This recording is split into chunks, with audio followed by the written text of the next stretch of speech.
రాజరాజేశ్వరి అమ్మవారి దేవాలయం నందు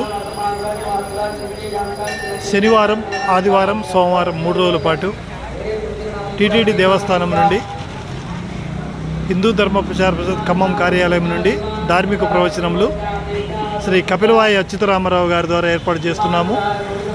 సౌందర్య లహరి పారాయణం కూడా కలదు. సోమవారం రోజున సాయంత్రం 6 గంటల 30 నిమిషాల ప్రారంభం.